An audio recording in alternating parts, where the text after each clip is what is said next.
Hi everybody, how's it going? We're here to play more Paladin's Quest today. Major Rage, congrats on being first as ever in our hearts. And first in chat, and Big Joe, what do you know? You're not first, but that's okay, because you're also first in our hearts. All of you are like my little wayward children that somehow got away from me. Alright, anyway. I think that this is not the right save, so let me restart here.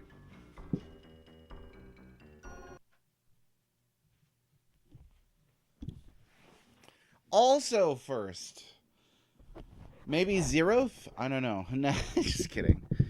Jones Russell 42, thanks for the follow. I appreciate you very much. And you're also first. And Dayoxer, you're first too. Third strongest mole, always third in our hearts. Welcome, my friends. How you all doing today? Jones Russell 42, thank you for the follow. Thanks for joining our Discord recently as well. I appreciate that very much. We're playing more Paladin's Quest today, and I'm at the point now where I'm feeling like I want to get through this as quickly as possible. Typically around the 7th stream, that tends to happen to me. First, let me apologize. I'm sorry for thinking you were spies of Zagos. We cannot relax our vigilance in this fight. I want you to realize this. I imagine there will be all sorts of hardships ahead of you, but the resistance is your friend. Take this with you. When my comrades see it, they should cooperate with you. We got secret message. Oh, I figured it out. I was like, you got scat massage? Massage his shoulders. No, I know, it's secret message. Jones, yeah, not sure if you played this one. This is my first time as well. Do you have any favorite Super Nintendo RPGs? This is typically my initiation question when folks come in for the first time. The story gets better soonish? Oh, cool. I mean, we've kind of been doing, just odds and ends, it feels like, for a while. So it's time for this game to pick up. Okay, we got the secret message. Let's get Midia back. Chesney, I knew you could do it. Now let's return to battle together. So if you don't talk to Midia, does she stay out of your party permanently? Because I got questions about that. Okay, and now we could go ahead and get one of these two mercenaries. We got Gunny, and we've got Fiery. Gunny has almost like nothing equipped, so I don't know about that. That seems a little suspicious. And we must needs be suspicious of things on today, this most auspicious of days. April Fool's Day. Have you been April Fool's yet today? I fell for one. It was Unaleska had posted about Legend of Dragoon coming to PS5, and I fell for it. And then I was like, I forgot what day it is. Winky face. But it's a good feeling. I do. I enjoy this holiday. I think it's a good reminder to be a little more skeptical, which is not a bad thing. That's a good thing. I think we could all stand to be a little more skeptical of things that we read online. Okay, so we'll go ahead and get Gunny, I guess, because he's the only one here that we can have join us. Gunny, join the party. April Lies Day. So flashback to the time that this was a couple years ago, that I posted about a Vagrant story rumor. Now I use the term rumor knowing that people online are very gullible. You say rumor or leak. I almost said lumor or reek. Reek is something else. Oh no, Slayer is almost toast. We gotta fix that. There are some bright flashy lights on this game, so just look away if you're susceptible to that. Just gotta give you the heads up. Here we go. No, wrong character. I'm still not used to this. Okay, we got G Tree and R Craig. Let's try either of these. See what happens. Anyway, a couple April Fool's Days ago, I posted that there was a rumor that Vagrant Story was going to see a re-release in an Evilise HD collection. That tweet blew up to the point that there were journalists reaching out to me to ask for sources and things like that, which is good, but there were also content creators and journalists who were just reposting it as if I was the source, and that was enough. When I posted that, I also wrote in my Discord with the time signature that this was, you know, just an experiment, and hey, let's all be a little less skeptical, or a little more skeptical, beg your pardon, online, and invest less emotional weight into things, which I think is really healthy. I think that's a good recipe for better mental health. I would highly recommend that everybody do that. And yeah, I had some people, eventually I had to reveal that it was fake because I didn't want it to catch on as news. And some people took it pretty harsh. Maybe about half a dozen people were like, I can't believe you lied to me. You know, like, I'm blocking you forever. One guy told me to off myself. Which, again, if you're not investing a ton of emotional weight into things that you read on the internet, then you don't go to that level. So those people failed the experiment as far as I'm concerned. A little mean-spirited, yeah, sure, I could see that, but today of all days, a good reminder to not care so much. You're impressed and proud. And it was like, I don't know if trolling has a point beyond trolling itself, you know? So like, it wasn't a troll just to be like, haha, gotcha. But it was a deliberate artificial rumor spread around April 1st, specifically to demonstrate how quickly people are willing to believe something, which is bad. We should all be less willing to quickly believe something, I think, and the industry would be better for it. Now, that's just my opinion, and anybody could obviously disagree with that, but I think that you could say, you know, given how many people flew off the handle in a very extreme way, that it would be better if we all took things with a grain of salt. Trolling is an art, and it can be appreciated for what it is. Yes. So this was, yeah, it did have a larger point. I will say that. Oh, Slayer's toast. And yeah, so it was an interesting event, but I was reminded of that today. So I reposted some screenshots and just encouraged people to be more skeptical of things that they read on the internet, not just today, but throughout the year. Sometimes I'll see people who, you know, will look at a rumor and they'll be like, if this doesn't come true, it's going to break my heart. And I was like, it's just a rumor. Why would you hang breaking your heart on top of it? You know? Like, I think there were some people, this sounds really self-aggrandizing, but there were some people who thanked me for it, and there were some people who were like, you know what, that's a good point. So if that happened, if you know, if people got it, then that's great. I think that's good. Anyway, watch out what you read today. That story I just told you just now could have been fake too. You don't know. Nobody knows. No, I was just kidding. You could look it up online. Did anybody else fall for anything today? Typically there are some good, like Google does some good April Fool's jokes. Stuff like that.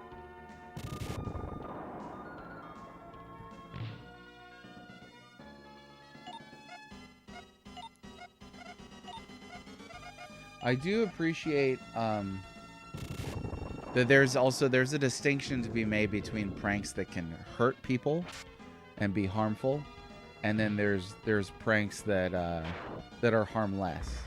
And obviously I think the harmless ones are the ones that are really worth celebrating. Little humor. Never hurt anybody, but when you get into things that could cause some serious distress, like you know, faking to your family members that you have a life-threatening illness. I've never done that, but fake blue post. What was so I don't know if I'm familiar with that. Blizzard's yearly fake blue post. Yeah, what is that? Do tell. It's hard because like I don't always wake up and we're like, oh, today is, you know, this date. So I totally missed that today was April Fool's. I really hate these enemies. I really don't like that they multiply like that. Irritating.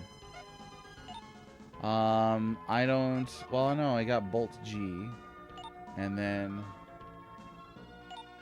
Wait. Oh yeah, never mind.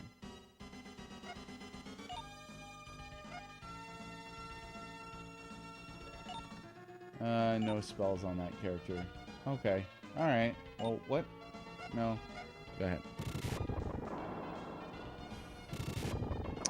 Oh, patch notes. Okay. Oh my gosh. That did not do what I wanted it to do. This is kind of ridiculous. This is a little on the ridiculous side right now. Like, what the heck? What the heck?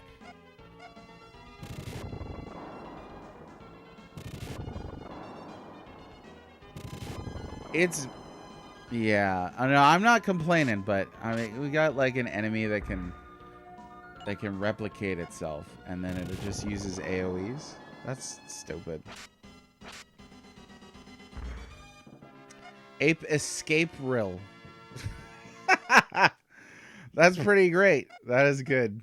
That is good. I would take Ape Escape Rill over the May the 4th memes any day. But I kind of came back around to Star Wars now, so maybe I'll have a better time this early May. Don't know yet.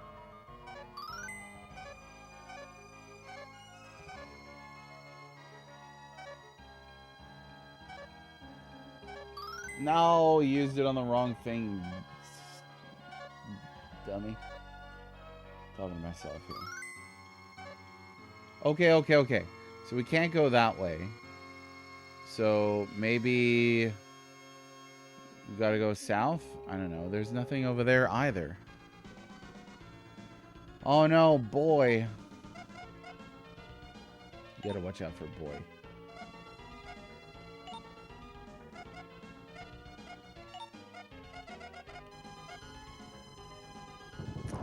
How many other games can you do that to? You got Plocktober. You got Ape Escape Rill. Oh, you could do Devil May Cry. That doesn't really work. Oh, you could do Julies of P. That's stupid. You could do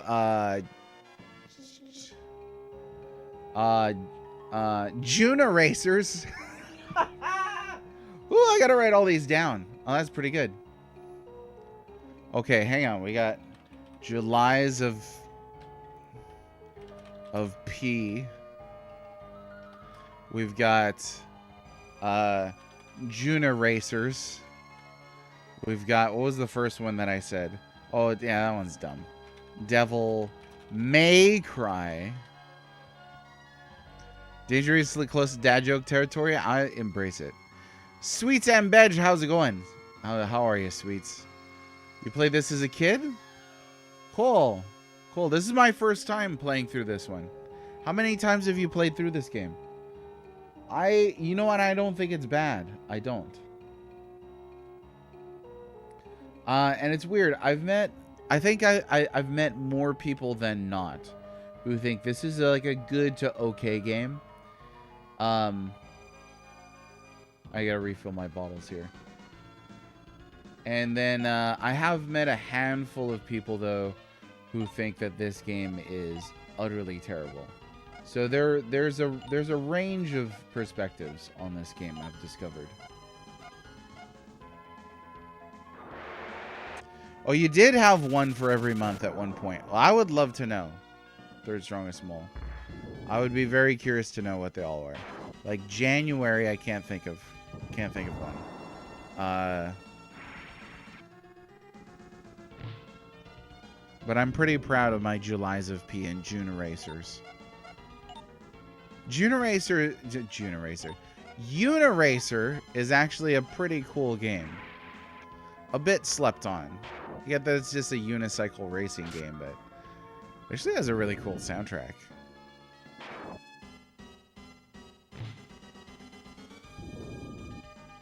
And it's not like that's a crowded niche either. There aren't too many unicycle racing games.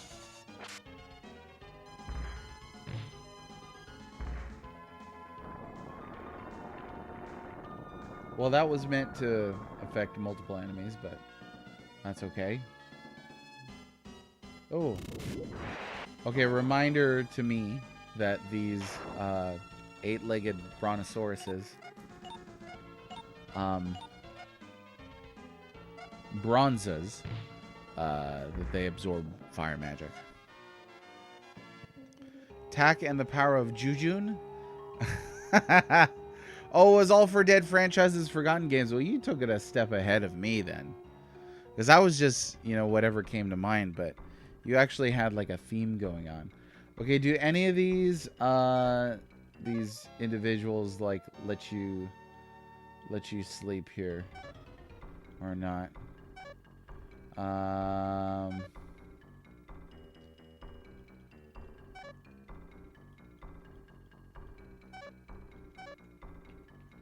I don't recall if they do. Let's save again. Actually not sure where to go right now. At a bit of a loss.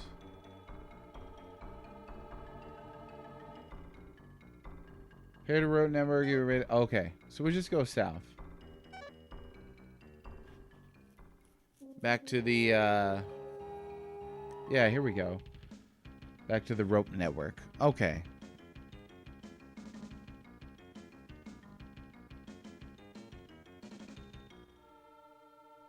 Here we are, safe and sound. And now we're looking for the next village, town of some kind. The town of... Sorry, I sped through it. Only thing around here is visit the ruins of the town of Karen to the west. Charon. Journey onward. I could apply that to any of them. It's fine. Alright, here we go. Nice little comfy place. So you did Chacanuary. I actually don't know what that is. Breath of Fire Brewery. I'll allow it. Oda March. Oh, Odama. Okay. Ape Escape Rule is genius. Legend of the Mystical Nina. Oh, you probably meant Ninja, right? Yeah. Attack of the Power of Jujun. July Cooper. That one's pretty good. Crocgust. Nah. Cold September is good. That's great. Plocktober is perfect. Glovember is great. And Gexember. That is pretty great. Well done. Third strongest mole. That's pretty impressive. Yeah, I like the music in this game. That's not too bad. There is darkness in places of light. There is death in places of life. This is Charon, capital of death. This is a town which hates the meaning of that which has life. What are you doing in such a place as this? Pain! Pain! Somebody give me relief! Wow. They're not doing too well. What do you want in a town like this? There isn't a single thing of interest here. The only things in this town are specters who have talked of nothing but vengeance for the last 10,000 years. And men who can't live anywhere else. The town's temple has a secret, but they say that anyone who touches that secret dies. You a spiritualist? That explains it. That's why you can see the specters out front. This town was destroyed by Gabnede 10,000 years ago. That vengeance is what has kept the specters around, even now. Spooky, yes? Bean.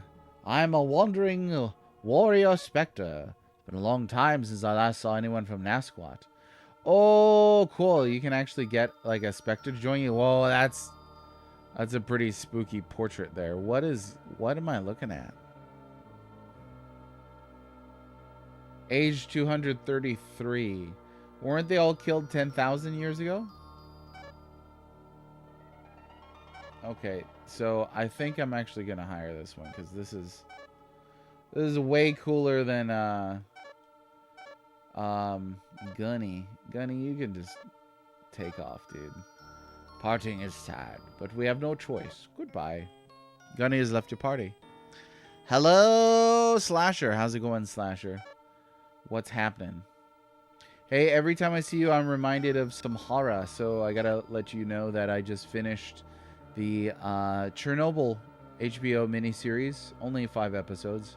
Finished it last night. I thought it was a masterpiece. It's quite good. Different kinds of horror, psychological, political, certainly body horror, stuff like that in there. It's great. Some existential stuff. All right, we're gonna hire this guy. Bean. Too bad his name is Bean, because that's a little silly. Mr. Bean fell on rough times. He did.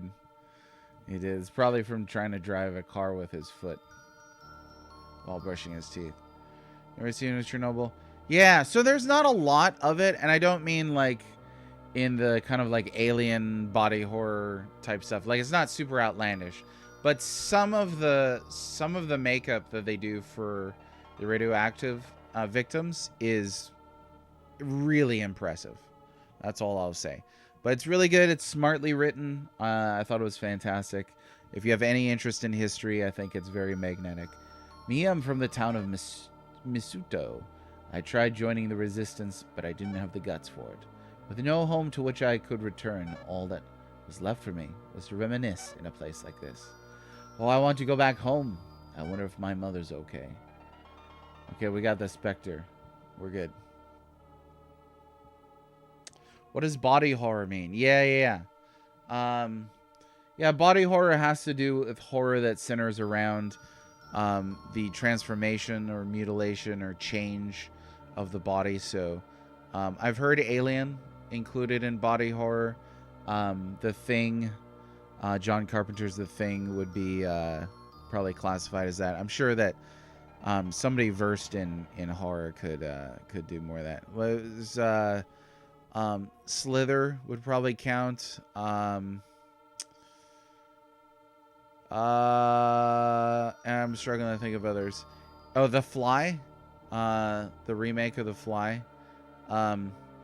It's actually, for me personally, it's the most frightening type of horror. Regular puberty, yeah. The Fly counts, yeah. Major Rage is spot on. I wouldn't consider puberty. No, typically it's something outlandish, you know, extra, but yeah, there's quite a lot of great special effects, I think, in Chernobyl. And the nice thing is it's short. If Zagos completes Neugren, we can also return to life. The Substance, yeah, would be a good example of a body horror. Yeah. Which that one was okay. I thought it was pretty good up until like the last 15 minutes of the film, and then I was like, I stopped caring. It was too over the top.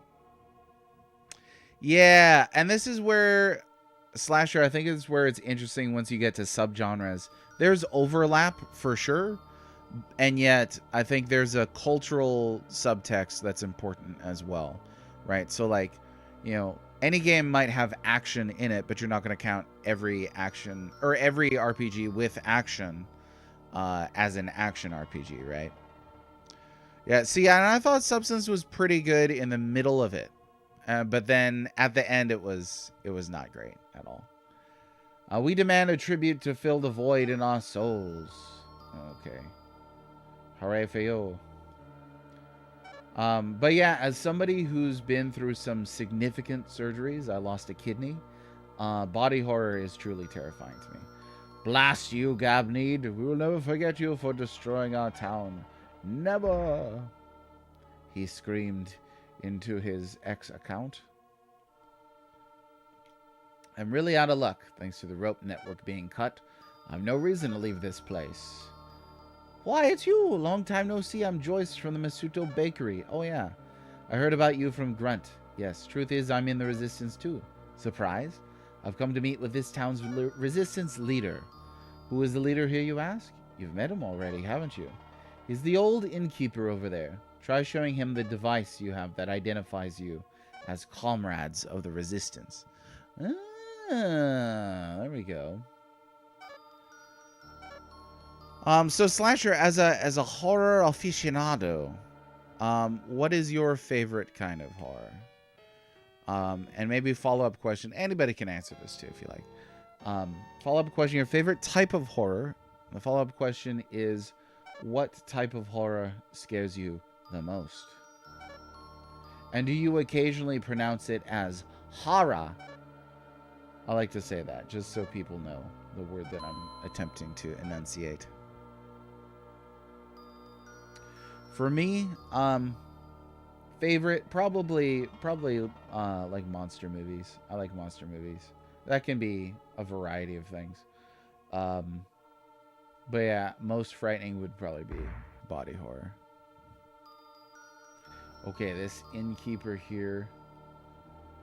What do I want to tell like this? Blah, blah, blah. Okay, we gotta show him the thing. Sometimes it like uses it automatically from your bag, and sometimes you gotta manually select it. Secret message. No, that's it though, right? I mean, what else? What else could it be?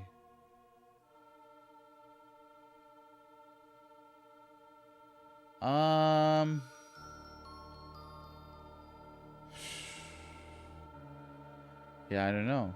I don't know.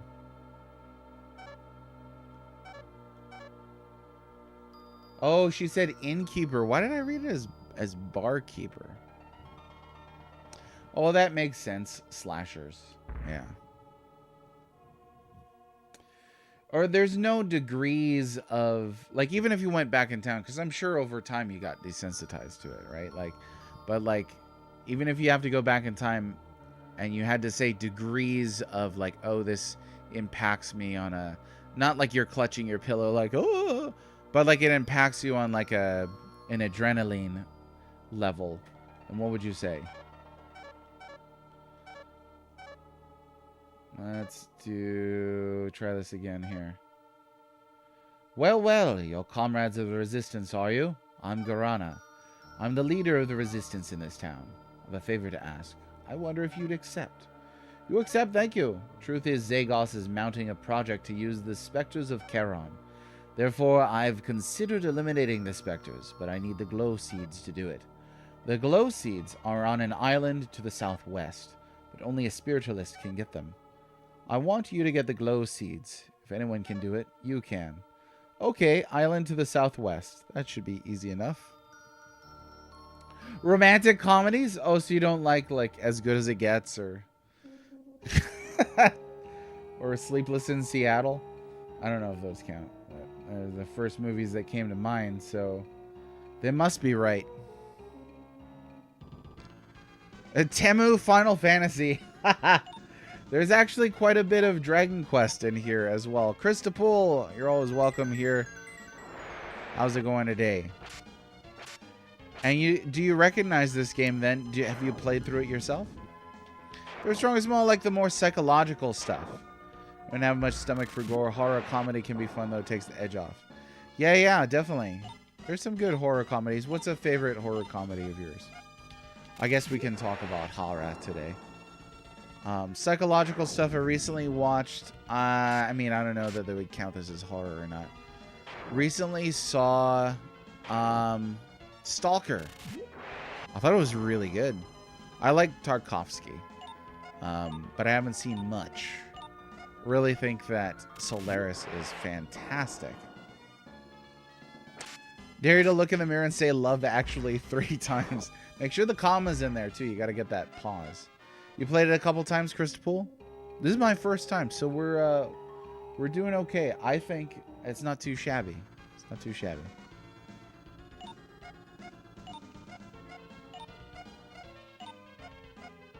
So it's actually like, yeah. Well, I think too, at a young age, when it's difficult to dissect, you know, reality from fiction, and you're told something like that, then yeah, that's definitely scary. Like watching Chernobyl. Chernobyl's not like scary, like, oh, it's gonna get you, you know, like, oh, the radiation from 40 years ago is gonna get you. It's not like that. But it is frightening in that, you know, you stop and think about the repercussions and everything like that.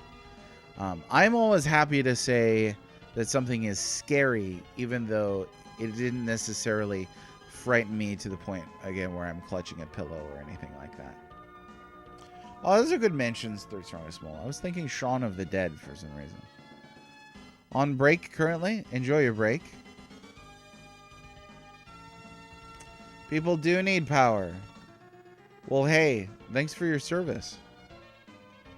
I need power to run this here stream, let me tell you. Let's use blow up and okay, I gotta watch health here because last time these guys wrecked me. Okay, the Spectre has quite a few things. See what a prey staff does.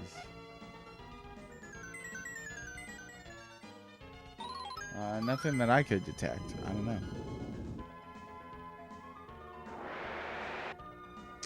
Oh, okay. See, I would count that cringe that you just described. I would count that as being scared on like a superficial kind of description level. But I appreciate that you can point that out for the sake of answering the question. Oh, I think controller is dying. I should have thought that I need to charge this thing. Might have to bust out the OG. We'll go to Chesney. Whoop. Nope, nope. Okay, yeah. This is going to need some charging. Let me see. Give me a second here. I might have the other one charged up. A real horror. Steven Seagal in a movie written by Steven Seagal. Yeah, see, by the time I saw Texas Chainsaw Massacre, I was a teen. And I didn't think it was scary until like the last 2 minutes. But it's always interesting to hear what scares one person or the other. Oh, eyeball things, though. Eyeballs can be scary. All right, let me see what I'm going to do here.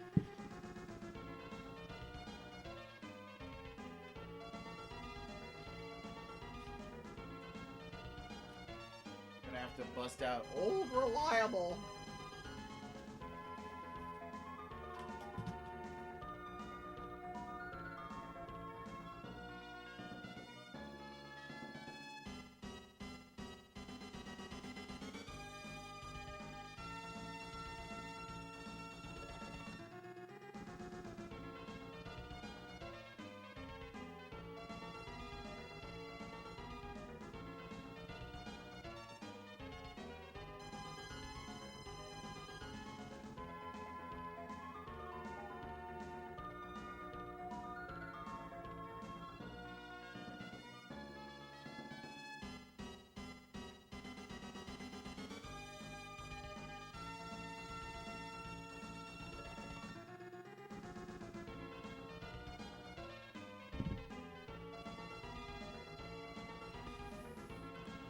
Now we're doing this setup.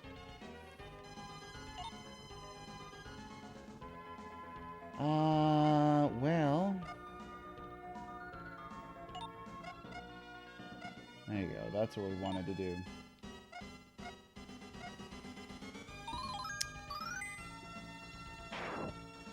Oof.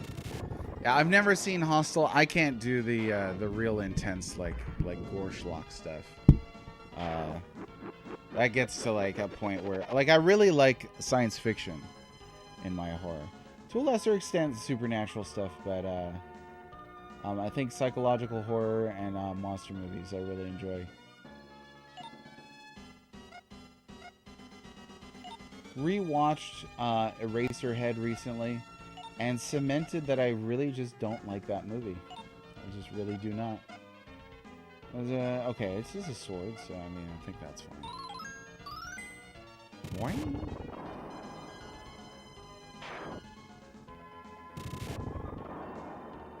Well, you know what? Yeah, it is, and I just, yeah, can't get behind it. And I've tried several times. Let me see here. Weapons, shields, boots. Okay, so what?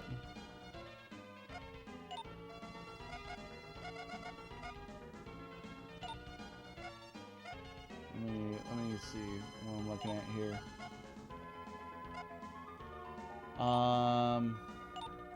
Yeah. Great ST. I feel like that should be a weapon, but it might not be. Yeah, prayer staff. Used to repel sleepers in the ghost tower. Okay. So it has only a very specific use, and then that's it. Got it. But it repels ghosts, so, I mean, that's going to be useful. You're not a fan of most sci-fi horror? It's almost always boiled down to I'm trapped on this ship with a monster. Yeah. I think in general, sci-fi and horror can be really tropey, if you like. I think I'm fine with being trapped with a monster as long as it's good. Like, I think Alien obviously does that real well. I did see Romulus not too long ago, and I thought that was pretty good. I was actually surprised. Because most Xenomorph films are bad. Like, most of them are not great at all. Oh my gosh, these things. These things.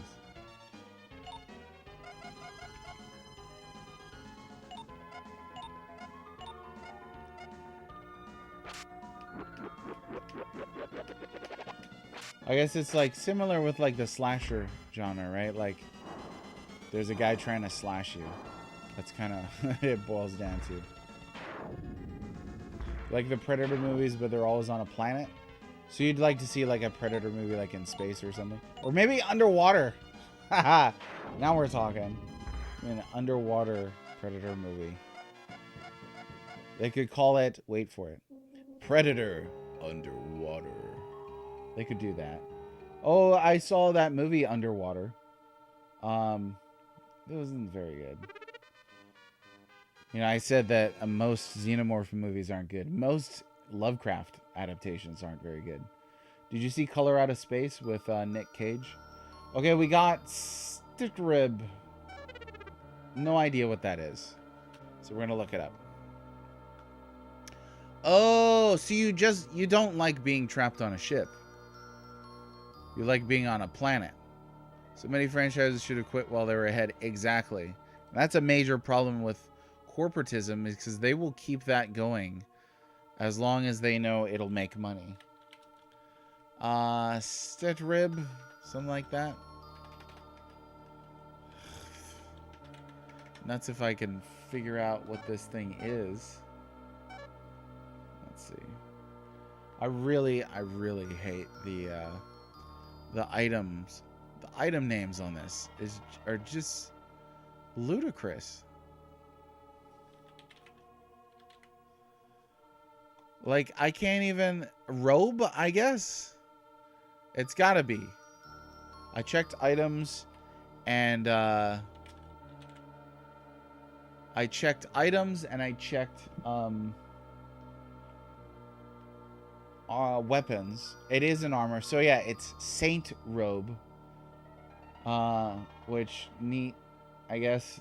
I mean, that is the abbreviation for Saint. You got me. They clearly had the space to spell the word robe. Why they didn't, I don't know. But Yes, this is good for Midia, and it casts defense up on her. So we'll go ahead and use that.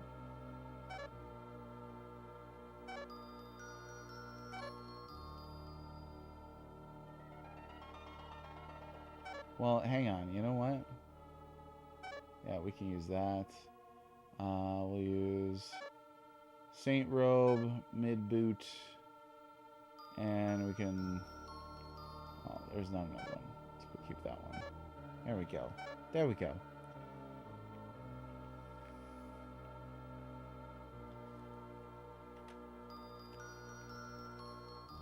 Stud Robe. Like a St. Louis barbecue ribs, of course. They just didn't have the space to... Yeah, these are... I've played a lot of these RPGs, let me tell you, but this might be the worst RPG on the system, specifically for item names. I think it's actually a pretty good, above average RPG, but the item naming is absolutely ridiculous. Like, very, very silly. Come on now. Third Strongest Mole says, never saw Color Out of Space.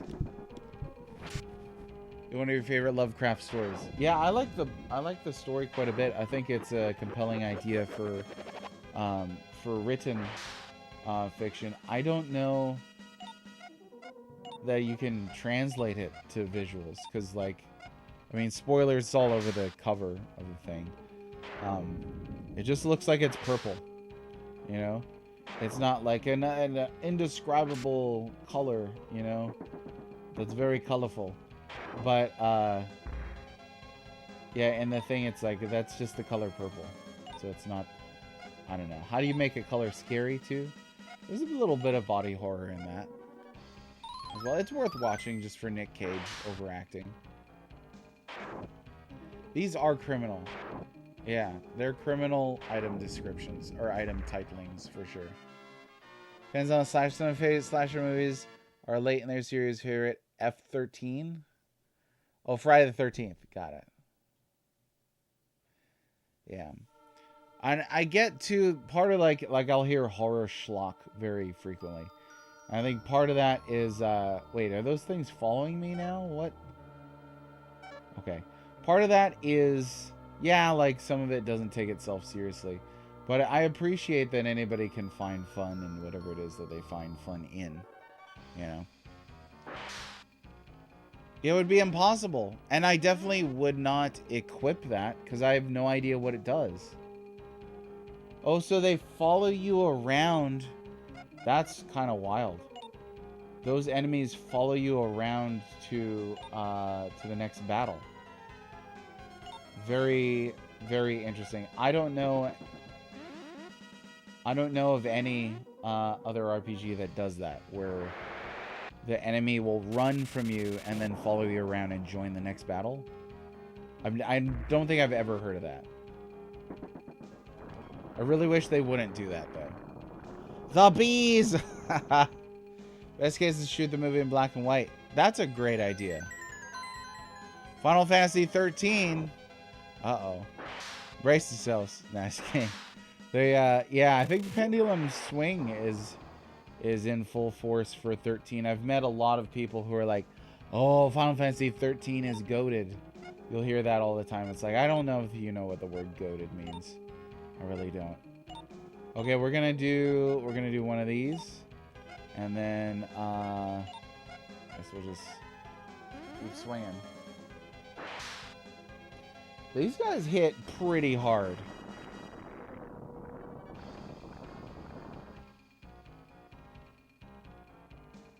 So that the next renter would know Stud Robe. And you could figure out, you know, like you could figure out what each item does, as far as like, oh, it casts defense up and stuff like that if you use it. But that would be a bit of a hassle to try and figure all that out. I really wish these enemies would die. That's what I do wish that. Now the question is, would the rental place just throw out your your grubby little paper? Or would they actually include it with the next thing? What in the world is this? Are you kidding me right now? Oh my gosh. Okay. All right. So a little ridiculousness here. I didn't know that Flamer could cast a fire spell that intense. No.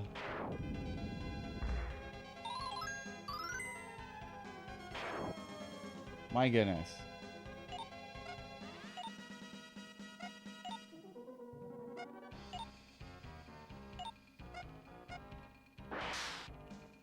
Oh boy. Yeah, I would imagine most rental places would throw it out. Some of the better Shyamalan movies are horror. Yeah, like I think The Village is still highly watchable. I do like The Village. Might be the only Shyamalan movie that I like. I saw Old. That was awful. I saw Lady in the Water in theaters. That was awful. What's another good Shyamalan movie? I'm blanking out. Oh, there's Unbreakable, right? That's not a horror film. I haven't seen Glass or it's the guy with multiple personalities. I haven't seen that.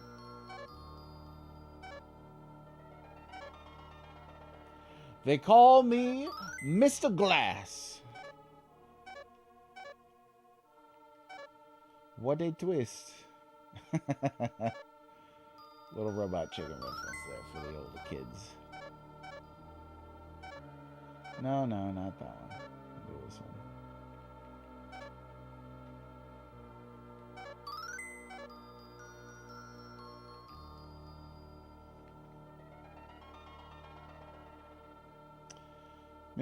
So you got half your SNES library because the rental owner would call me and give me first dibs to buy old rentals when he was taking them off the shelf for good.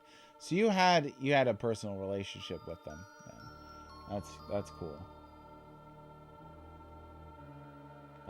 There's holes in the ground. No. Do not want. Okay, you know what? We're gonna blow everything up. And I'm absolutely taking out these flamers first. Cause shit.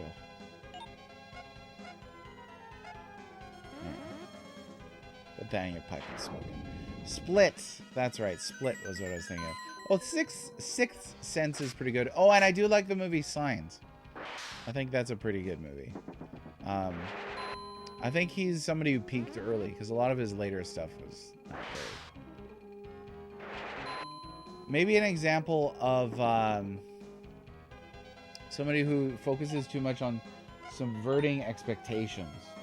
I really cannot with the subversion of expectations obsession that exists in our postmodern society today. It's just like, I mean, how about you focus on giving me something good rather than focusing on, hey, you didn't expect that. And I was like, sometimes that can feel like a betrayal or like you're tricked. You know, it's not always a great feeling. These sleepers, I can't. Oh my gosh. And then they multiply too. This is actually insane. That's pretty wild. Okay, hang on. Is this what I'm supposed to use prayer staff on? Maybe. Let me see.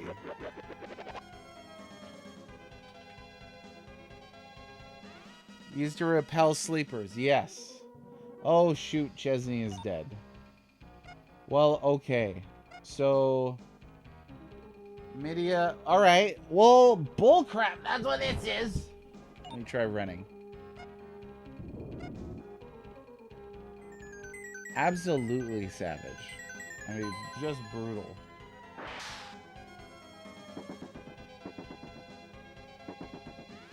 No. Couldn't run. We might get wiped here. I don't know. Enjoy your meeting.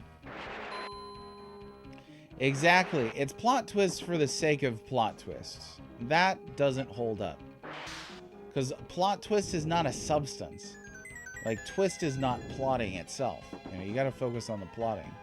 I can appreciate a good plot twist, but yeah, not when it's like the focal point. Alright, we're gonna run from all this.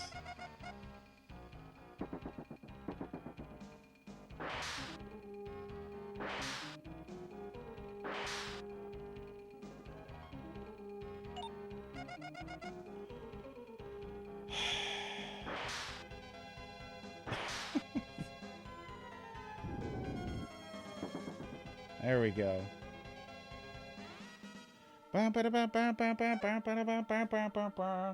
an astute observation.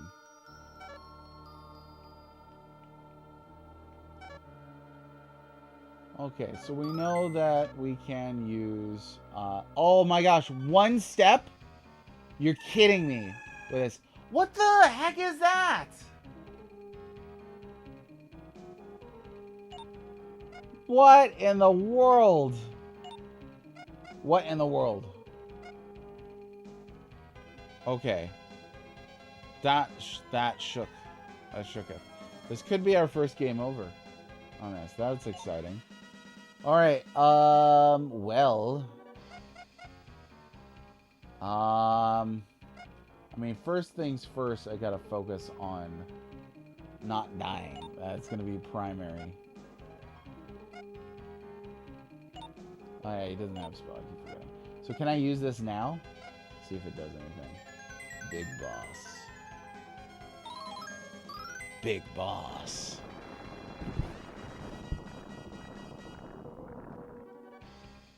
Nah. That's alright. At least we saved Chesney. So, okay, so we know it does, it doesn't, it throws out the fire damage.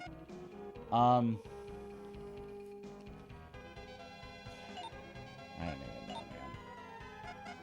Let's try strength up on Chesney. I was not expecting this to turn into a friggin' mini boss here.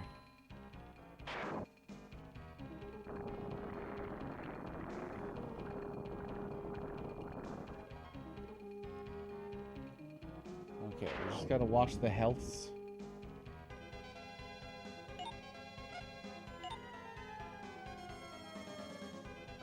Which is probably good for another turn. We'll use another strength up.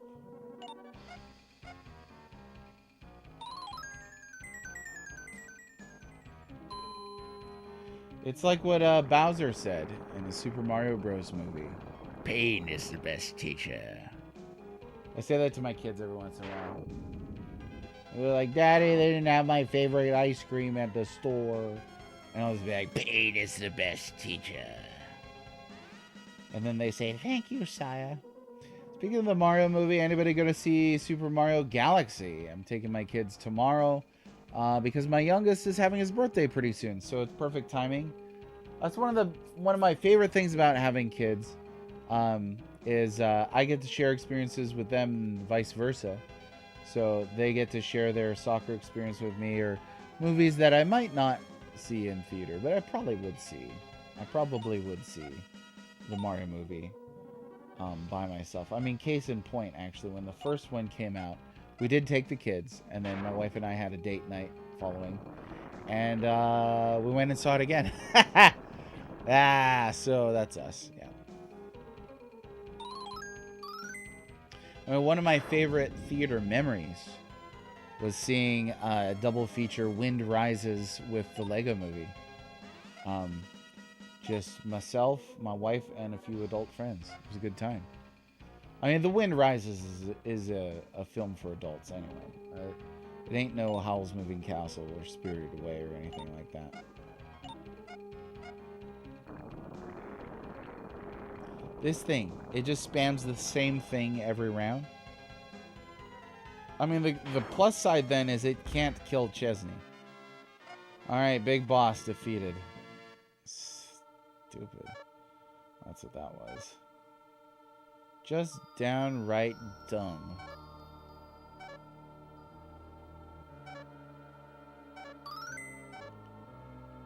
Okay, what do we get? We got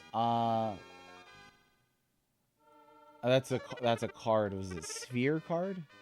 And we got the sky card. So this increases, in case you didn't know, this increases our elemental capabilities. I think, I don't remember which element goes to which, but I think I will use these on Midia this time.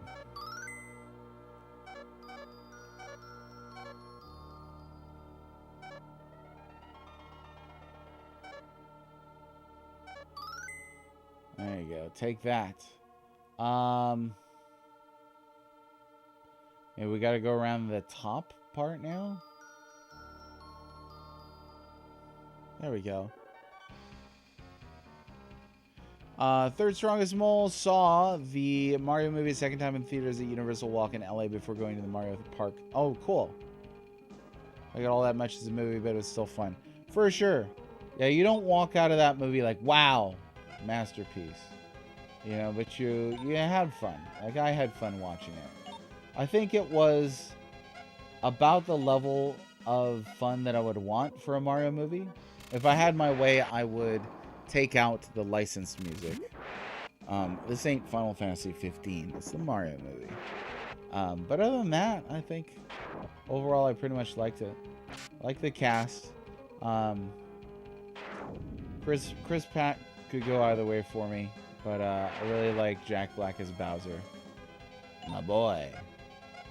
I don't know how I'm gonna feel about this one. It feels like they went full on stuff everything into this movie, but I'm also not walking into the theater like this better be good. Like it's it's gonna be an Illumination animated film, you know. So this ain't Pixar from 20 years ago. Dude, are we just like behind on levels or what? Because we were doing fine. And then I waltz into this tower and the enemies are on the rough side. Let me tell you. I'm getting hit pretty hard here. I guess that means when I do get out of this tower, I'm gonna need to do some grinding again. I have stopped to grind in this a few times. Definitely one of the grindier RPGs I've had to play recently.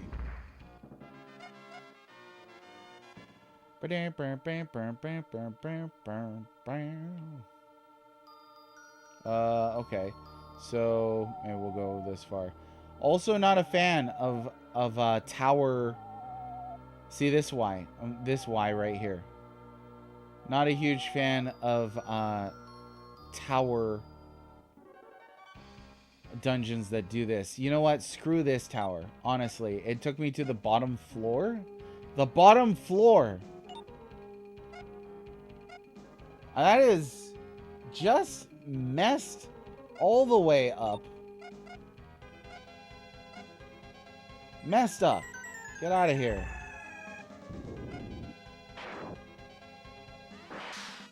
Oh my goodness. Alright. I think it's going to be grind time. Yeah, the first one had a lot in it. I feel like the first one could have done without the Donkey Kong stuff. And it would have been fine. Because that's a lot to embrace. I did see somebody say, you know, I could only suspend my disbelief so far. I was like, it's an animated Super Mario Brothers film. I mean, are we even really talking about suspension of disbelief? I couldn't believe that this isekai plumber, you know, who talks to mushrooms, would also meet a talking gorilla. I mean, meet me halfway, people. I don't know. That might be a real person. Okay, all right. So here's the deal. I hate this tower. I really do. I think this tower is terrible, and I need to go back to restock here because it didn't work out that well. It just didn't.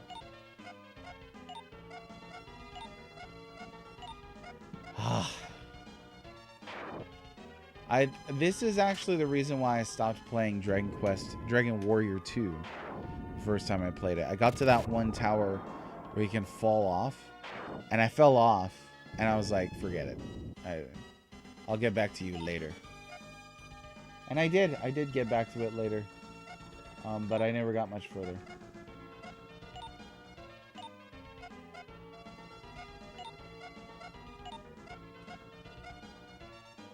It's not like that's hard or anything. It's just annoying.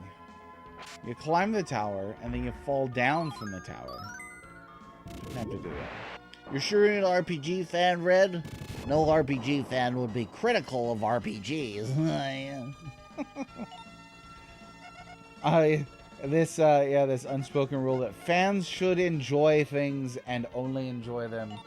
And if you have any critical thought, they'll come after you. The KGB of fandoms will find you.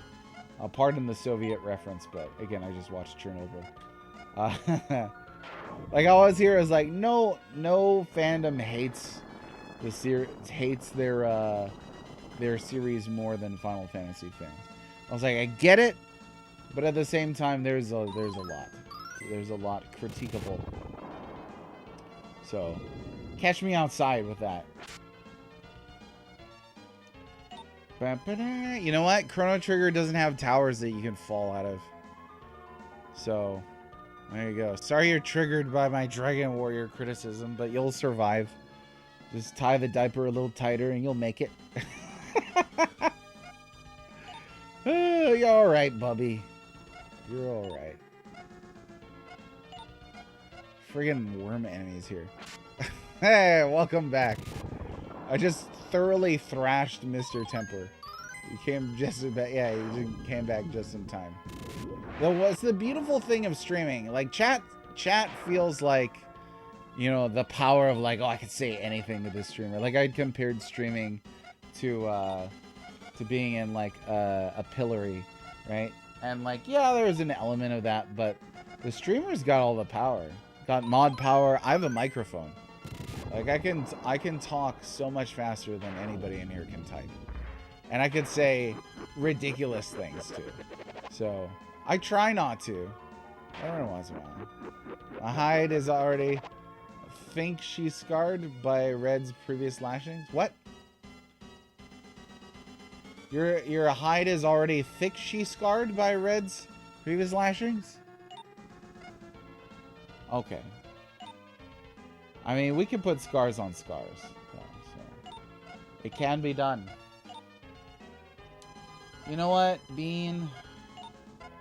It's supposed to be a Spectre, right? Swipe text. Auto-correct. There it is, right there, my friends. There it is. Third Strongest Mole says, falling off towers is an RPG staple. That's why Die Hard is an RPG. Yep. There are some things that are RPG staples that I don't like. Like bad UI. I don't like it. What was asked of you? I don't know. Did I ask you a question? I might have, but if I did, I now have no memory of this place. So, I couldn't tell you. I have no memory of this place. Bilbo Baggins. I remember listening to an interview with Sir Ian McKellen talking about his role as Gandalf. And just being like, oh, he has a higher register in real life. And then he addressed it. He was like, you know, they put on the sound design afterwards when you're all done filming. Whereas his real voice is not that down there. Okay, and then we could do that. There we go.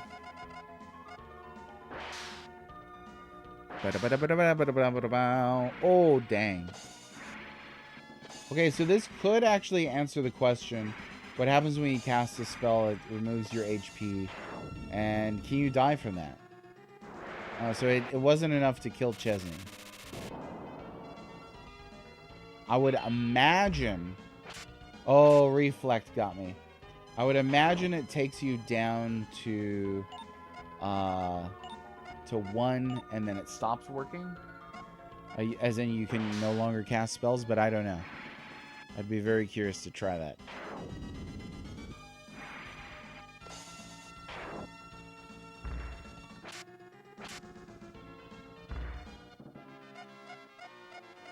Bam, bam, bam, bam, bam, bam, bam, bam, bam. We're still gaining levels pretty rapidly too, which makes me think that yeah, the skewing of the stats on this game is such that you do need to. Are you kidding? I can't use the inn right now? No.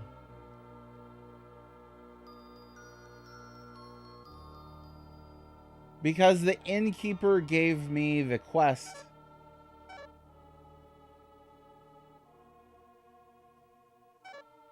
Oh, that sucks.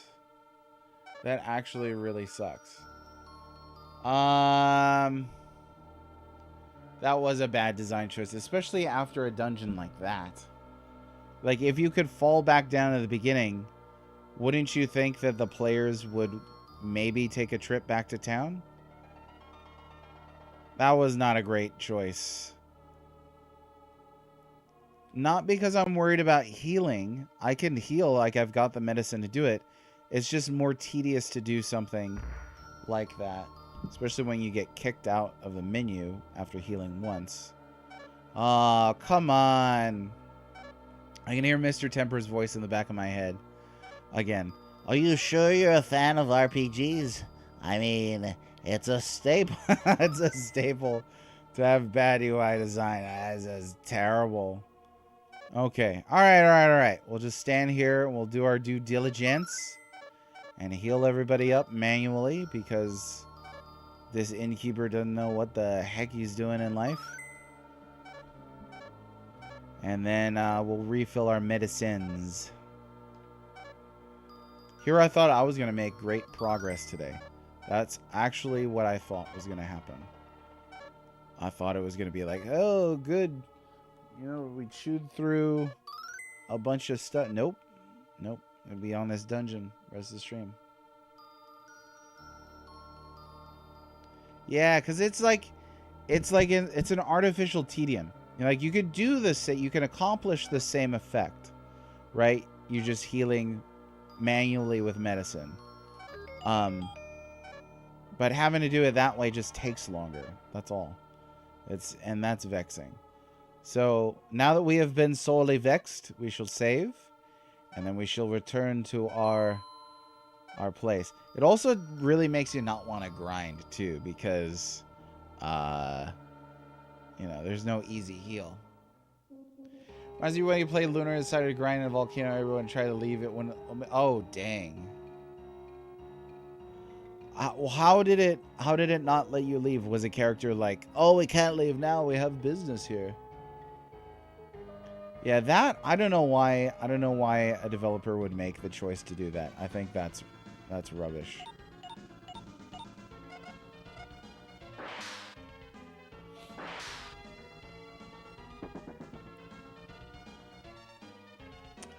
Yeah. Yeah.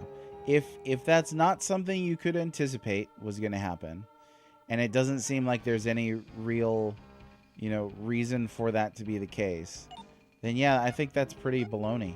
That is pretty baloney. At least we know now we can get rid of these sleepers here with the prey staff. Oof. Okay. Chesney does 1 damage to the headless.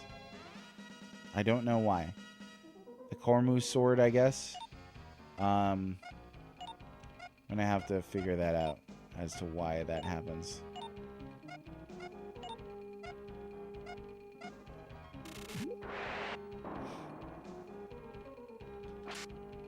You know, I've never played Lunar. I really would like to. Well, I mean, again, beyond like, I've never played through it. I've sat down in front of it with the TV on and a controller in my hand, but never played through it.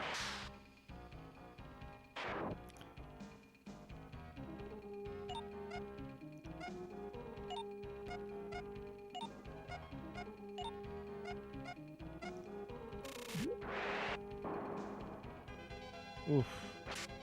So much damage. What can men do against such reckless damage? There we go. Why did I do 1 that one time? Boom, boom, boom, boom, boom, boom, boom, boom,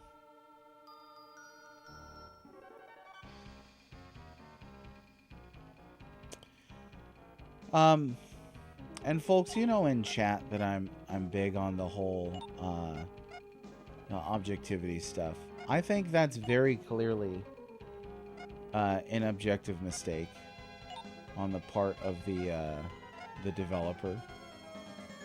You know, like I remember trying to write this article once that was about fairness and difficulty.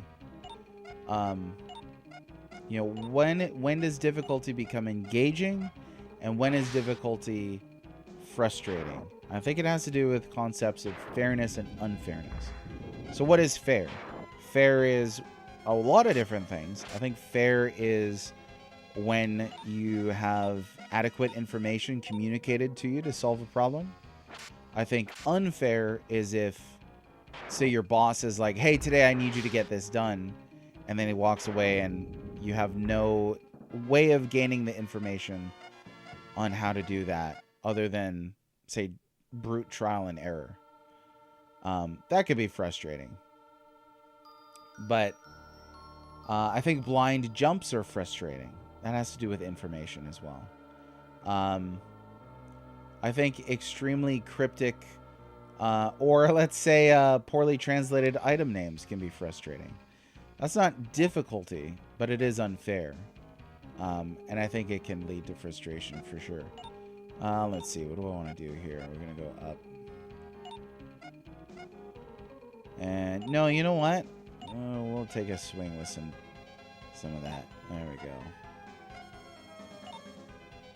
Thank goodness we brought Bean along to use the prey staff and get rid of these sleepers.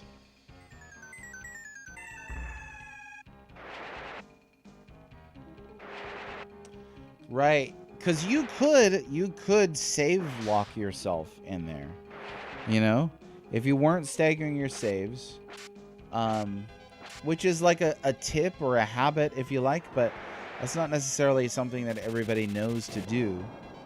And yeah, that could feel really bad if you got stuck in there with no way to heal up. And that's exactly what happened to you, right? So yeah, that's pretty bad. We're not even talking about hypotheticals anymore. Now we're talking about this actually happened to you.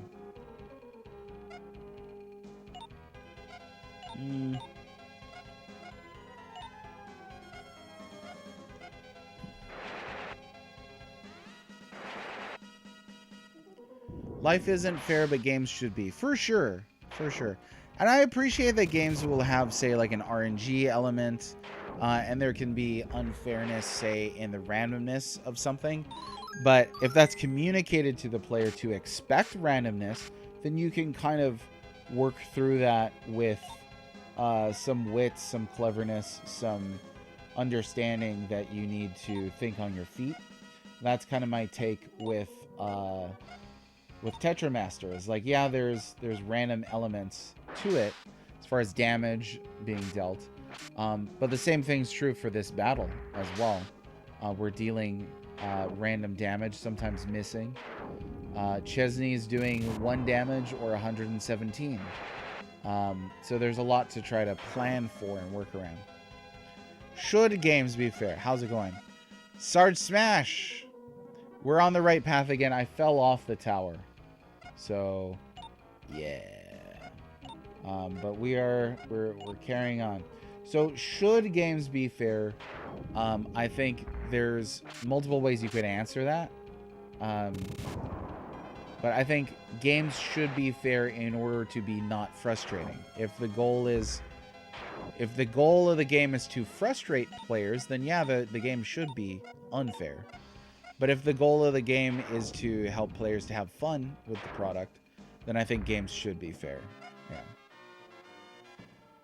Right, and that kind of gets back to, you know, how we would describe fairness. I don't think that anything frustrating in a game is a direct result of unfairness. I fell off the tower. Story of my life. Backseater, how's it going? I did. I fell off the tower. This is one of those falling towers. Yeah, one that I don't know if you came in on time or not. I do think fairness is a subjective term. I think you can objectively design towards a concept of fairness, but what a player finds personally fair or unfair will vary.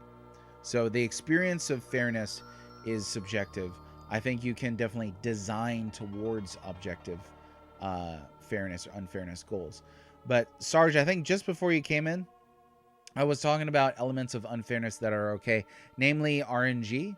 Sometimes that can be skewed out of control, but a majority of our RPGs have RNG in their combat, and that's part of the fun. RNG is inherently unfair because it's not equal. I mean, that's the randomness of it, but it definitely is part of the fun of an RPG.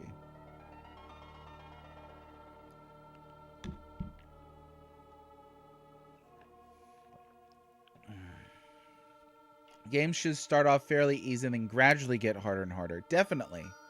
Difficulty spikes are something to look out for. It's something I look out for when thinking about a game's difficulty. Right, exactly. Because if you don't have that element of randomness, I'll say this. That's what sets RPGs apart. That's what I put in my book. Variables. If you don't have that, then what do you have stats for? What does an offensive stat do if not provide variables and damage? Or it's an action adventure like The Legend of Zelda, in which Link will always kill an Octorok in Zelda 1 with the same amount of strokes, depending on the sword that he has equipped. That's it. Randomness in controls and platformers. Oof. If RNGesus looks down upon you. The essence of being good at shows quite literally knowing what's coming next before it arrives and reacting appropriately. There you go. I like that we're applying this to various different genres. Okay, we got S Tavern. Is that what I was looking for? Bad or inconsistent detection. Hit detection feels bad regardless of the game. See, and that kind of gives it away right there, right? Like you're saying bad hit detection feels bad. And it feels bad because it's bad. But inconsistent would be the objective term, right? And bad would be the subjective term. But that's what I was saying earlier. You can design something towards unfairness. That's inconsistent hit detection. And then the subjective reaction is whether it feels bad or not, right? I think most of the music in this is pretty good. I would agree. For sure. No, absolutely, Sarge Smash. I think you, when you included "or," you absolutely knew what you were writing. You knew that was the point that you were making. We agree upon it, for definitely, for sure. Well, you know what? The Flamers cast a really bad fire spell, so we're gonna watch out for that. So anybody joining us recently missed one of the diabolical things about this tower in particular. You do fall through this tower if you pick the wrong hole. You got to climb back up again. Not a huge fan of that, but it is what it is. One thing that happens in this tower that I've never seen in any other RPG, I don't think, is that particular enemy that was at the bottom, that little squid-like creature. You could actually... or those could run from you, and then they appear in the next battle that you fight. They actually follow you between battles. And if enough of them appear on screen after following you through battles, if you don't kill them or banish them, as I just did, then they will coalesce into a big mini boss called a big boss. I was very surprised by that feature. I don't know. I can't think of another RPG right now where enemies would run from you and then follow you between battles. That's actually a pretty cool idea, I think.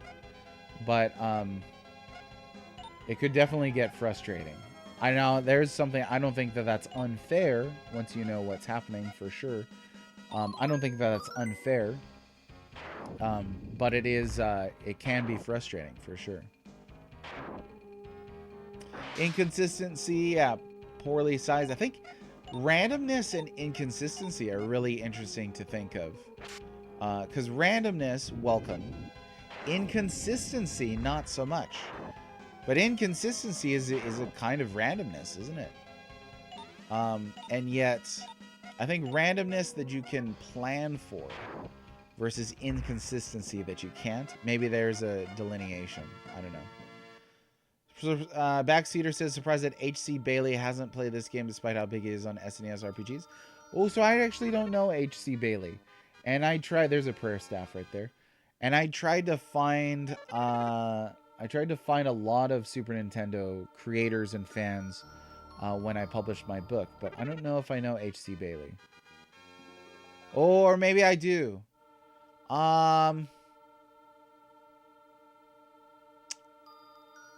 Is that the guy, skinny guy with glasses? White guy, dark hair. Used to have like a smiling, mouth open profile pic of himself looking off into the upper distance. Oh, cool. We got the highball. My favorite drink. No, as well, that's useful actually, because then we can just keep that in there. Oh, wrong way. Whoops. Oh, this only goes up. All right. Well, we fall. There's the glow seed. That's what we needed. Okay. Watch the guys stream Phantasy Star 4. I was really impressed with the game despite it being on the horrible Genesis console. I'm going to play it through. Yeah, I would love to play the Phantasy Star games. That and Shining. And that's about it. I don't have too much interest in much else on there. Ever Oasis, I think, is pretty cool. But I've shared this before. I cannot write a book about anything on the Sega Genesis. I was told by inside informations that Sega can be very aggressive against books because they publish books as well. Oh, so that is the guy.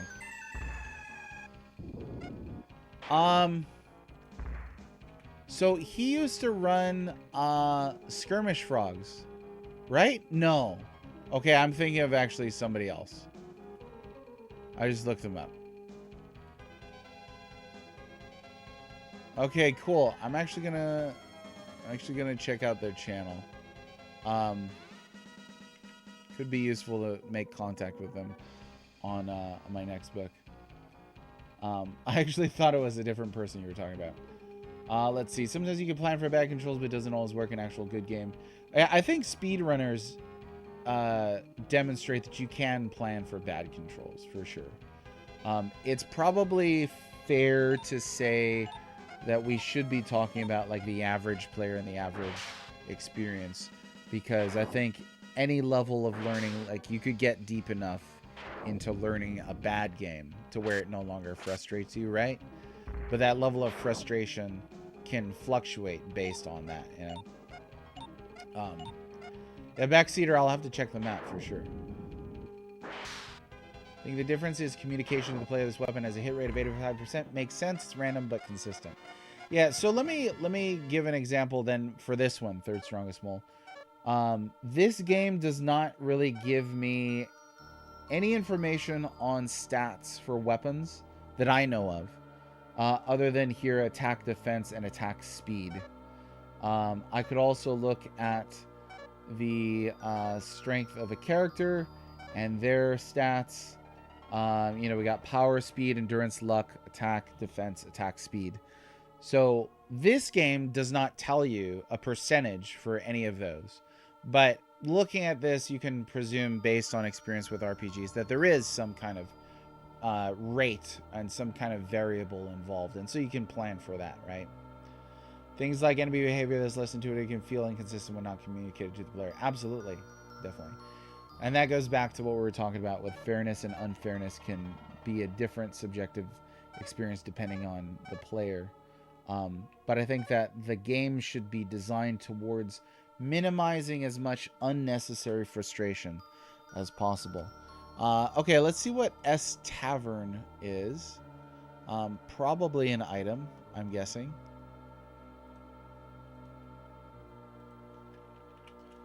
This has been the only time I've looked at a guide for this. So this is a summon tavern. Allow the party to hire a previously hired mercenary from anywhere.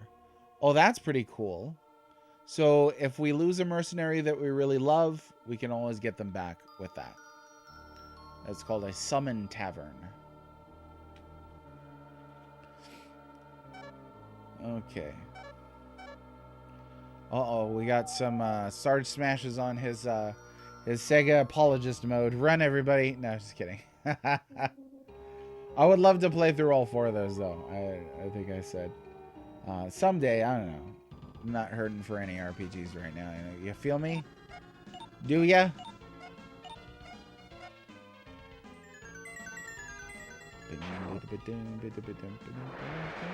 Oh, Sinistar Roar. I played some of that when I was at the arcade last.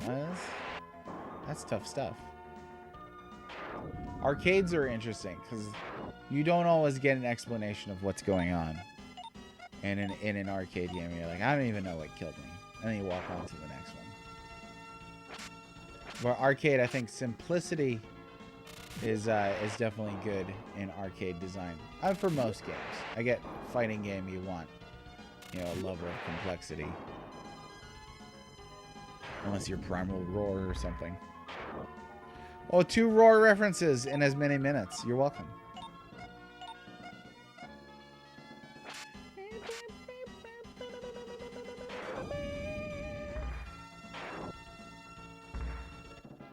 Booyah.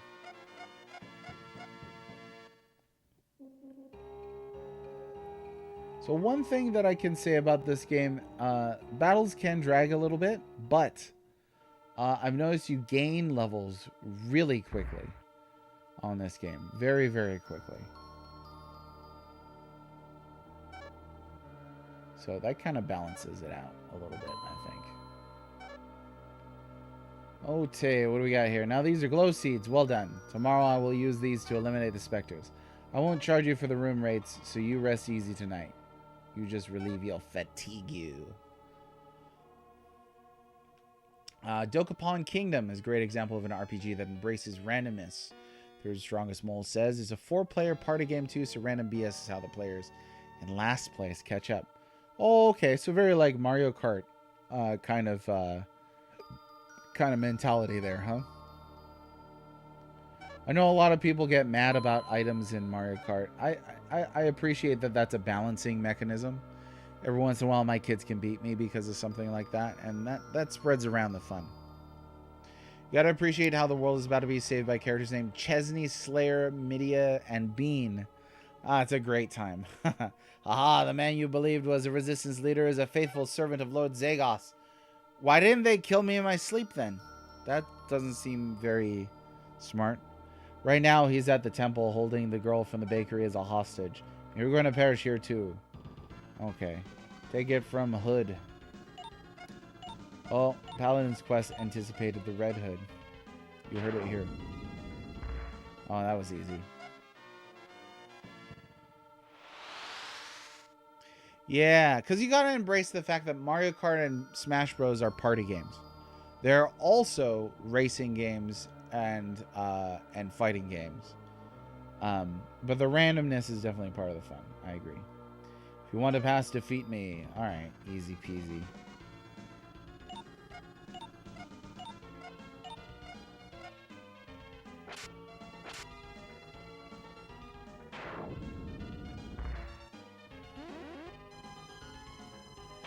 Which characters are wearing plot armor? Haha! The dice are rigged, so I've never played either of those. I can't speak to that. Exactly. Clearly balanced to let the players of lower skill levels have a chance of winning. That's something I appreciate in their design. Because they knew this is going to be played by families. There's going to be small kids. There's going to be people who don't play games regularly. That's good. Oh, Super Mario Kart SNES though. That's ask me how I know. I'm not an expert at that game. Haha, the glow seeds which you brought back were the things that give the Spectres their power. With the glow seeds and a hostage, I can create invincible soldiers for Lord Zagos. I shall make it my hostage. Why didn't he create invincible soldiers while we were still asleep? And why did he wait for me to show up first? Oh, but good news. We get to hear our incredible boss music.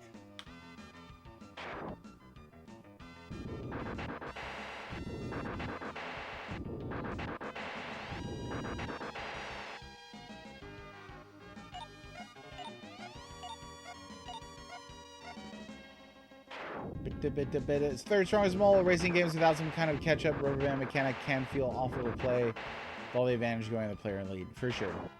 Definitely. Trying to think of, like, what's a good example of that. Oh, who was I talking with? I can't remember his name. Somebody on Facebook. If you're listening, somebody on Facebook. Love you. You mentioned that I always ask for examples on stream. And I do. I like hearing about examples. I consider myself a student of all of you. So when you share information with me, and I'm not dubious of that information, then I think that's cool. That teaches me something. I get to learn a little bit. No mercy. It is a power trip. It is a power trip. And speaking of power trips, what is going on here? That was like 5 hits. All right, I'm feeling a little upset by this. You know what though? We're gonna have to heal up.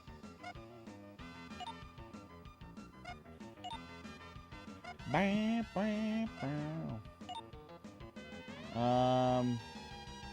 guess that's it. Yeah, this is like a multi-hit. That was 4 hits. Come on now.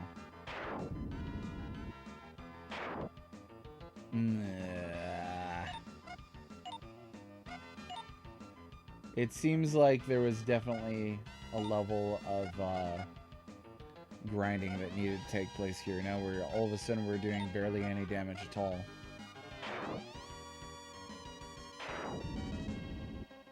They're doing around like, you know, the 60, 70. Let's see what Chesney does here, especially with the power up. Okay. Slayer is not hanging.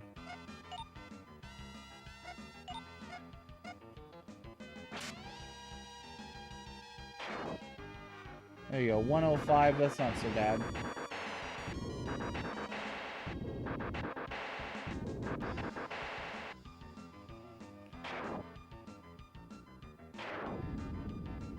Yeah, okay, so here's what we're gonna do then.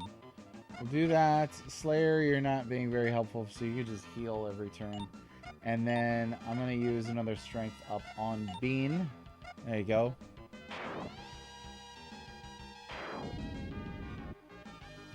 Oh, Kirby Air Riders. I like the demo for that. I didn't pick up the game. You know what? Screw this boss.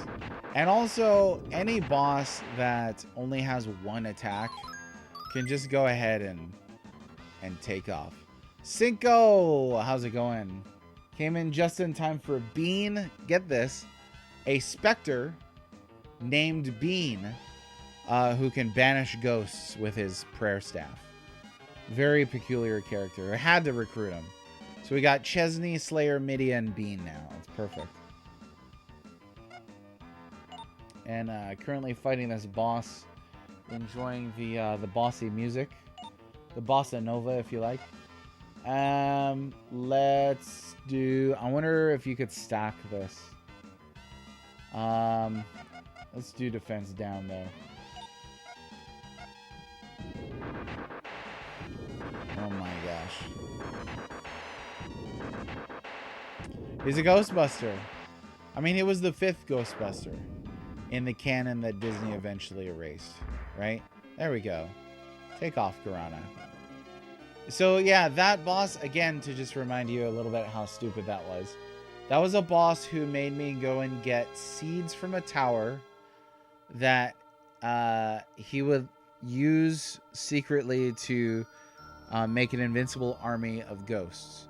Now, I bring him the seeds, and then he's like, hey, you can go rest in my inn. So we did, and recovered all our health. And rather than attack me in my sleep, he went outside and waited for us to wake up and didn't use the seed to build his invincible army because he wanted to gloat about it first. It's not very smart villainy. Not that I'm a villain or anything, well, depending on who you ask. But I would have done anything other than what he did. Blast you! Who would have thought that you would have the weapons of Cormu? This is my negligence and my defeat, but though I may be destroyed, someday Lord Zagos will likely crush you.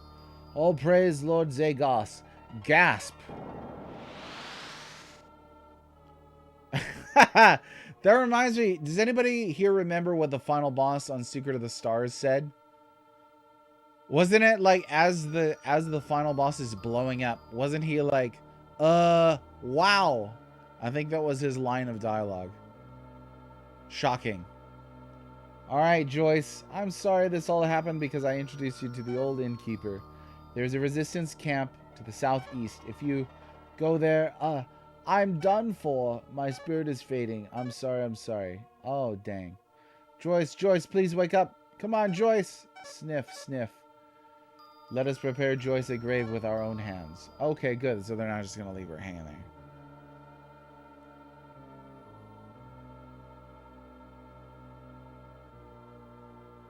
Here lies Joyce, a baker's daughter. Her bread gave peace, rest, and the power to fight for freedom's sake. Alright. Oh, that was sadder than Eris. Maybe. Spoilers. Sorry. Oh, yeah, and now there's no innkeeper, so you can't even sleep here. If you wanted to. So let's just save and get the heck out of here.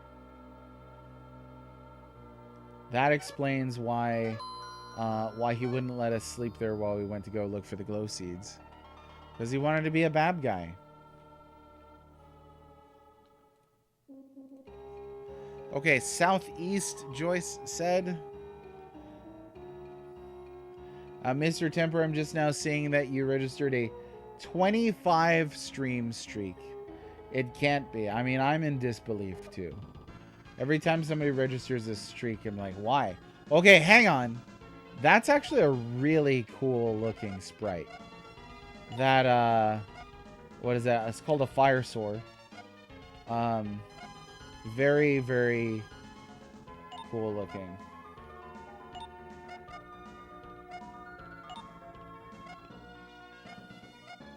Get out of this menu so you can look at it. Yeah, I mean, that's pretty competent.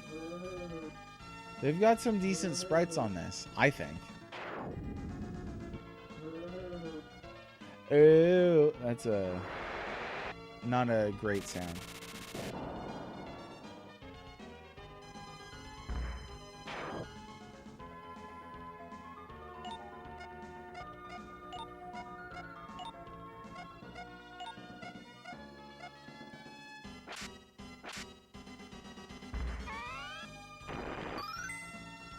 Okay.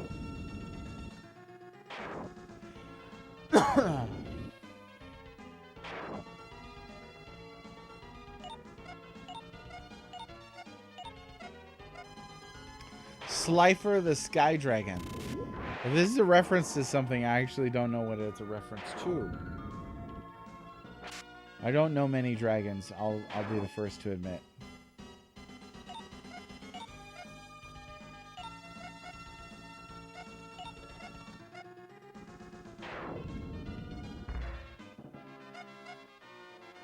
Bam, bam, bam, bam, bam, bam, bam, bam, bam. Oh, there's a guy here. Who are you people? Are you spies for Zagos? No. You're looking more and more suspicious. Let's see some identification. How about... I got a secret message here. Oh, friends of Grunt. There's someone you can trust. Okay, come into our hideout. Oh, it's just a hole in the ground.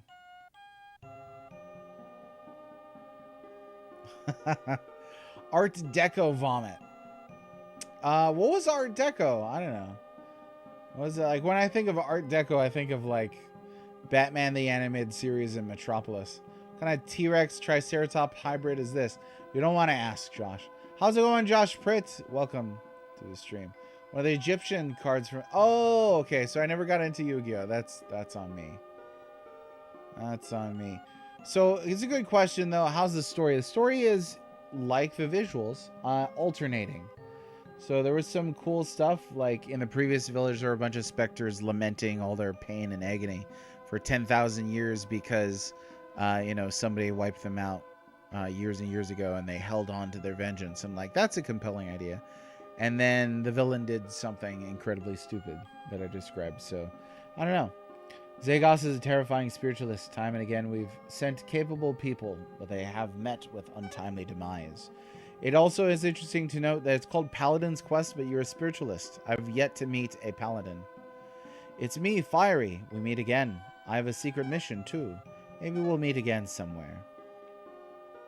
Zagos, Neugren is nearly finished.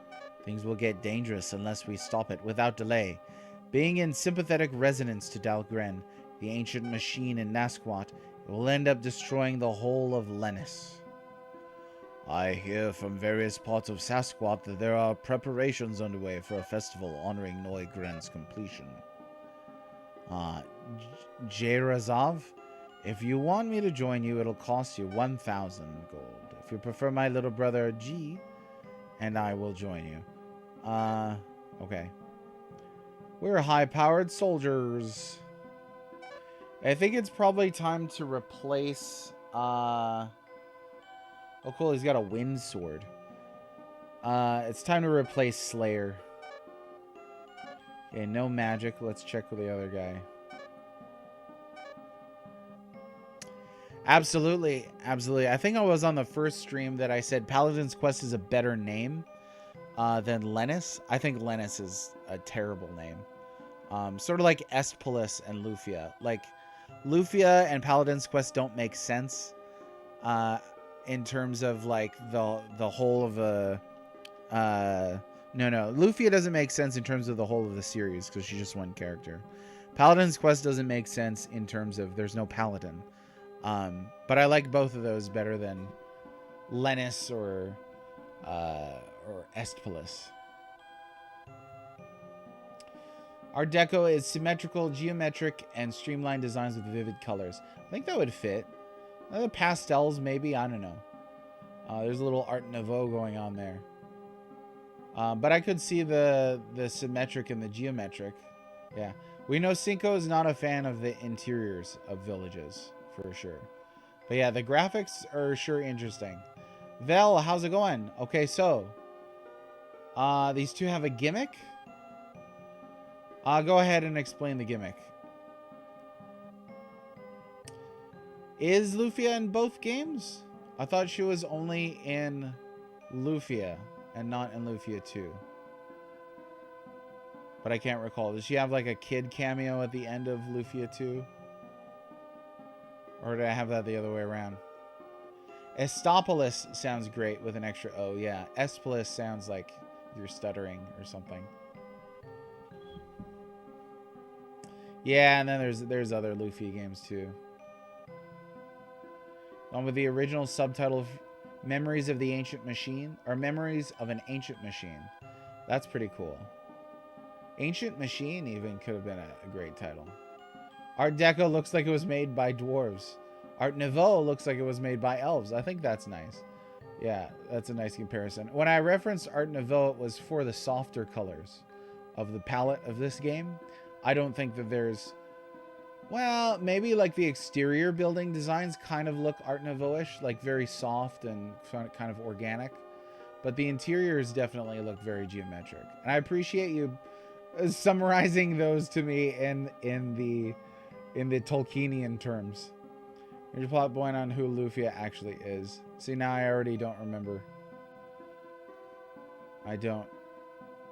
Have to hire both at once. The younger brother is pretty bad, but he upgrades in the strongest mark in the game after you leave this base going forward. So if you hire them, leave the base, then kick them out, then use the S Taverns to re-recruit them. Younger. Okay. So I have one S Tavern. Can I use that multiple times? Let me go ahead and save first before I attempt this.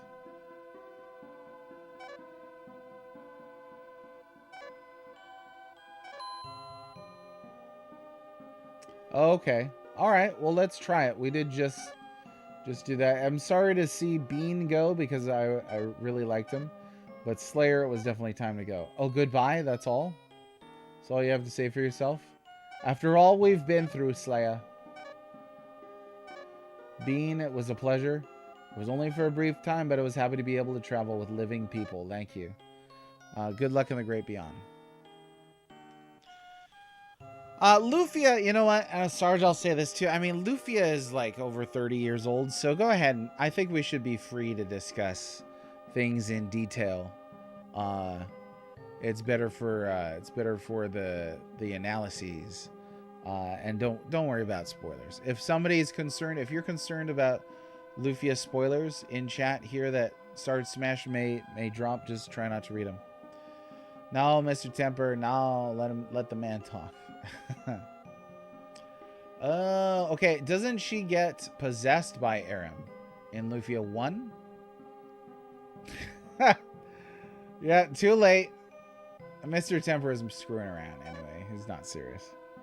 Okay, let's hire both of them here.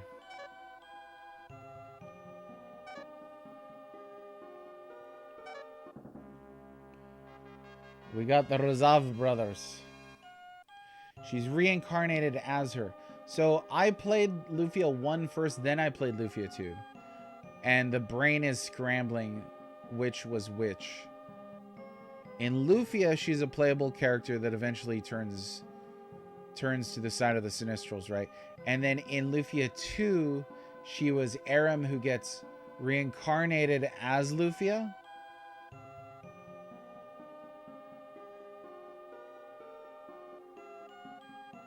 Aram was one of the Sinistrals, right? Yeah, he's just playing around. Okay, we got both of them. So now, Vel, I need to go outside and boot them, right? And then rehire them with the thing. No. You have to go forward. Okay. Let me go back to look at your original instructions. So you go hire them, leave the base, then kick them out. That's what I thought you meant. Go outside, right? How far forward do I have to go? Sephiroth kills Lufia? Dang. Dang, Cinco, you're just gonna drop it just like that? You have to leave forward, not go outside. Got it. Okay, let's see what we got here. Spiritualist of A. I love the letter A.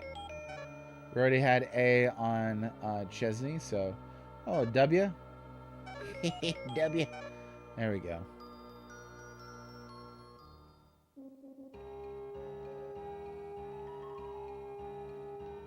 Is that a localization thing? Aram and Iris? I remember it being Aram. I don't remember Iris. Fnord. Fnord? Did somebody bring single play? Roki is a lively town. They say you can buy all kinds of things. I hope we don't forget anything when we're equipping. Me too. I understand that the ancient machine Dalgren's rampage is getting faster all the time, and Nasquad is fairly crazed right now.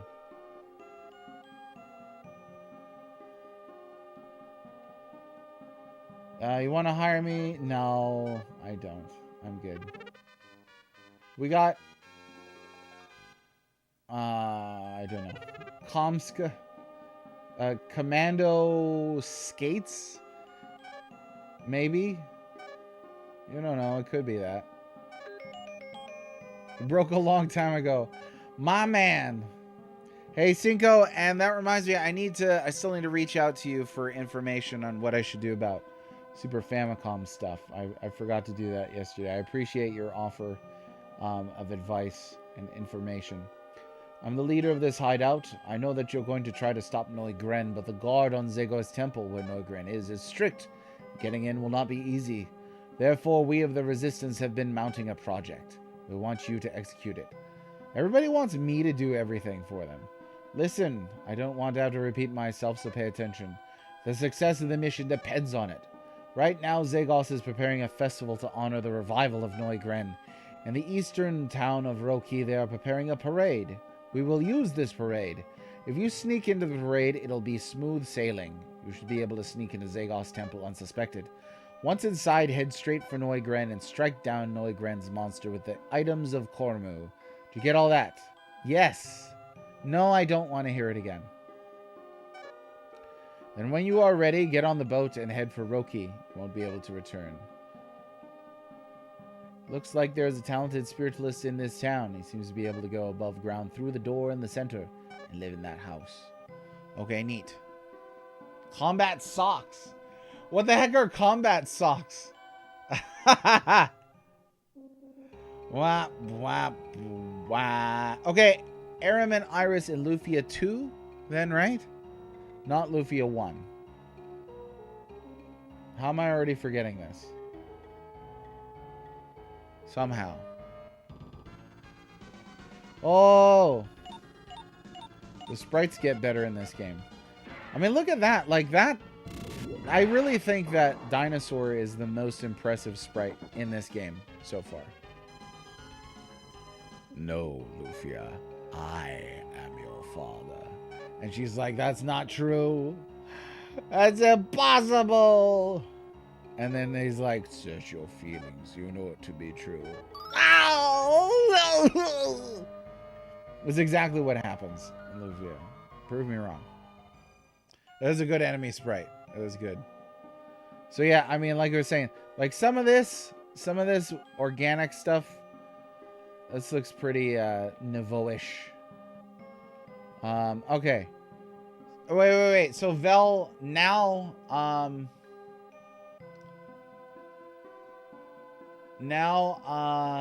I can go ahead and boot the 2. Mark Hamill in the style of Jack Black. See, you never knew. Now you can kick them out and rehire him and believe it. Maybe wait until he's saved. Okay, let me save first. Oh, whoops. I totally overshot that door not looking.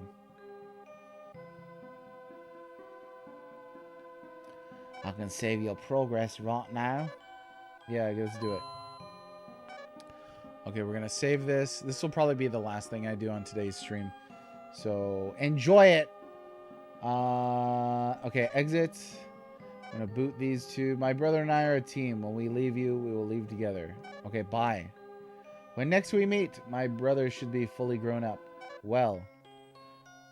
That's all he says. Okay, cool. So then now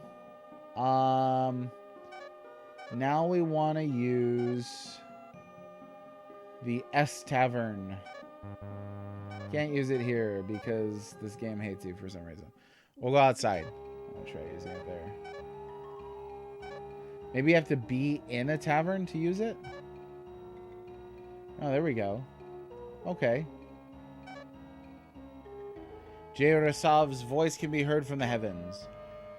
You've been helpful to us. Thanks to you, my brother has also matured. By way of thanks, we'll join you for free next time. Cool.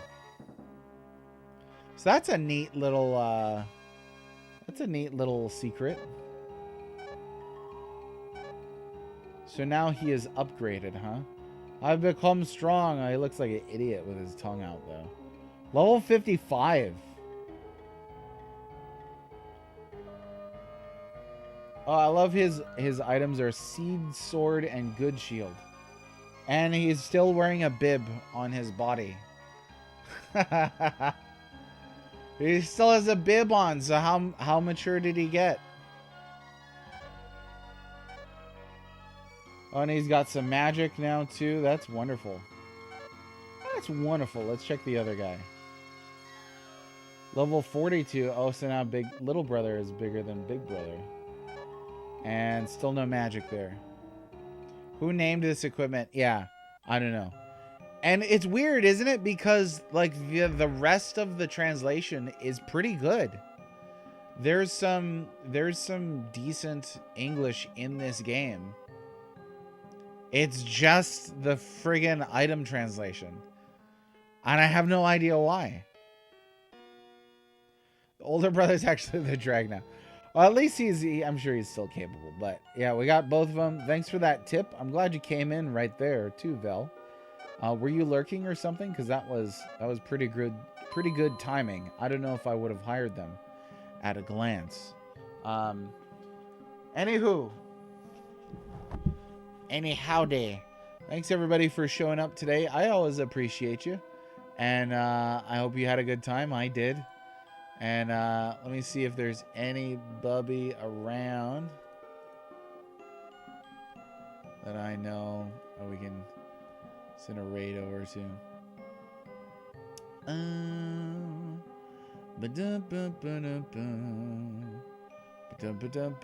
know what? Mr. JRPG is doing cool stuff. We'll go send him over there. I like him because he's chill. I'm not insecure about him being mad at me for things I've said online. Anyway, if you're not following Mr. JRPG already, give him a follow. Tell him I said hi. I gotta go, everybody. Take care. Bye-bye.